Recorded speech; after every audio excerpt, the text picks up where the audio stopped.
Movie start होती है और एक शिप को दिखाया जाता है जिस पर एक फैमिली होती है, जहाँ पर दो बच्चे होते हैं जिसमें लड़के का नाम रिचर्ड और लड़की का नाम एमलिन होता है। ये दोनों ही कजिन हैं। यहाँ पर रिचर्ड के साथ उसका फादर भी होता है। इनके साथ एक कुक होता है जिसका नाम पैडी है और वो शिप पर सभी लोगों के लिए खाना बनाता है। अब शिप में अचानक में आग लग जाती है और धुआं फैल जाता है जिसकी वजह से कुछ भी दिखाई नहीं दे रहा था। अब कुक उन बच्चों को एक छोटी नाव में बैठाकर यहाँ से बचाकर ले जाने लगता है। इनको उस बोट पर पूरी रात गुजर जाती है। अब अगली सुबह होती है। अब एवलिन देखती है कि वो एक आइलैंड के पास पहुंच चुके हैं, इसलिए वो पैडी को जगाती है। पैडी जब उस आइलैंड को देखता है तो वो काफी खुश होता है और अपनी नाव को उस आइलैंड के पास ले जाने लगता है। उस आइलैंड पर जब ये पहुंचते हैं तो इन्हें पता चलता है कि इस आइलैंड पर हर वो चीज मौजूद है जो जीवन जीने के लिए चाहिए होती है, जैसे पीने के लिए पानी और खाने के लिए भरपूर मात्रा में खाना। ये लोग इस आइलैंड पर आकर काफी खुश होते हैं क्योंकि इस आइलैंड पर हर चीज आसानी से मिल जा रही थी। यहाँ पर पैडी को शराब की कई सारी बोतलें मिलती हैं जिससे वो काफी खुश होता है। रिचर्ड जब आगे जाता है तो उसे एक इंसानी खोपड़ी मिलती है जिसे वो पैडी को आकर देता है। अब पैडी समझ जाता है कि यहाँ पर उनके सिवा कोई और भी आया है, इसलिए वो बच्चों को लेकर कहीं और चला जाता है। अब रात होती है और पैडी बैठकर शराब पी रहा होता है। तभी उसे आइलैंड के दूसरी ओर से कुछ आवाज आती है। पैडी जब जाकर देखता है तब वहाँ एक पत्थर पर एक मांस का टुकड़ा होता है और काफी सारा खून लगा था, यानी कि किसी ने वहाँ पर बलि दी है। ये देखकर पैडी काफी ज्यादा डर जाता है और वापस बच्चों के पास आता है और बच्चों को समझाने लगता है कि वो कभी भी आइलैंड के दूसरी तरफ ना जाएं। लेकिन पैडी इस बात को सोचकर काफी परेशान होता है कि आखिर आइलैंड के दूसरी तरफ ऐसा क्या हुआ होगा। अब ये तीनों ही काफी ज्यादा मस्ती करने लगते हैं, लेकिन पैडी ने काफी ज्यादा शराब पी ली थी इसलिए वो जल्दी ही सो जाता है।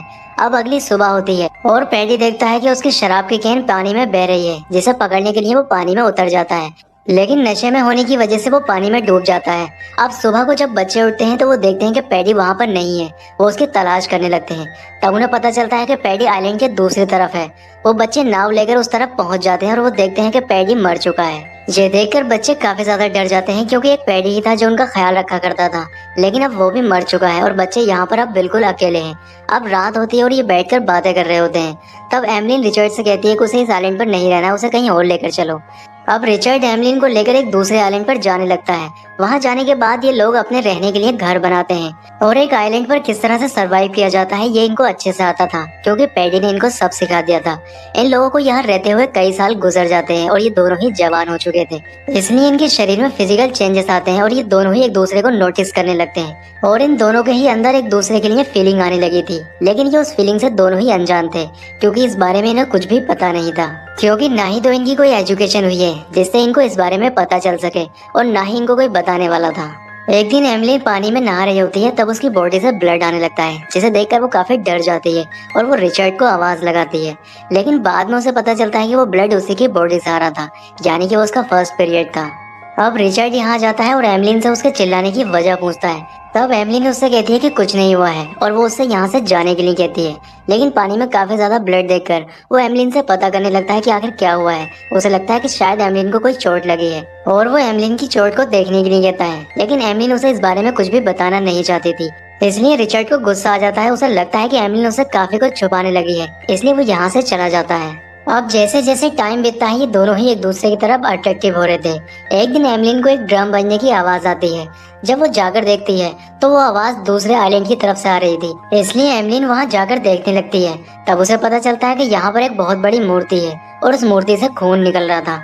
ये सब देखकर एमलिन काफी ज्यादा डर जाती है और दौड़कर रिचर्ड के पास आती है और वो रिचर्ड को सारी बात बताने लगती है। ये बात सुनकर रिचर्ड को उस पर गुस्सा आता है क्योंकि पैडी ने उन दोनों से ही वहां जाने के लिए मना किया था और उन दोनों को ही कसम दी थी कि वो उस आइलैंड की तरफ ना जाएं। लेकिन एमलिन ने वहां जाकर पैडी की कसम को तोड़ दिया था, जिससे रिचर्ड उस पर गुस्सा करता है। अब रात को एमलिन जब सोती है तो उसे एक सपना आता है जिसमें वो देखती है कि रिचर्ड पानी में डूब रहा है और उसकी मौत हो गई है। ये देखकर वो काफी ज्यादा डर जाती है। अब यहाँ पर रिचर्ड भी आ जाता है और वो रिचर्ड से कहती है कि वो उसको कभी भी खोना नहीं चाहती है। ये बात कहकर वो उसे किस कर लेती है।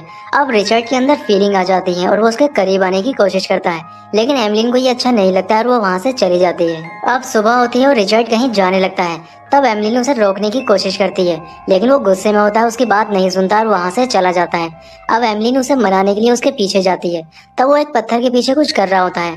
अब एमलिन को ये देखकर समझ नहीं आ रहा था कि आखिर रिचर्ड क्या कर रहा है। जब उसको आवाज लगाती है तो रिचर्ड उस पर गुस्सा करता है। इसके बाद रिचर्ड को एक शेप आता दिखाई देता है, इसलिए वो दौड़कर एक पहाड़ी की तरफ जाता है जहाँ पर उसने कुछ लकड़ियाँ इकट्ठी की थी जिससे वो उसमें आग लगाकर उसको सिग्नल दे सके।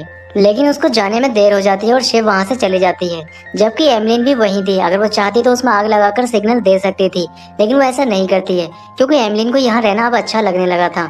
इस बात पर रिचर्ड एमलिन पर और ज्यादा गुस्सा करने लगता है। अब वो गुस्से में एक नाव बनाता है और उस नाव को पानी में डालकर यहाँ से जाने लगता है, लेकिन उसकी नाव कुछ ही दूर जाकर पानी में डूब जाती है और वो गिर जाता है। इस पर एमलिन उस पर हंसने लगती है। अब रिचर्ड वापस आ जाता है, जिस पर एमलिन उसकी मजाक बनाने लगती है।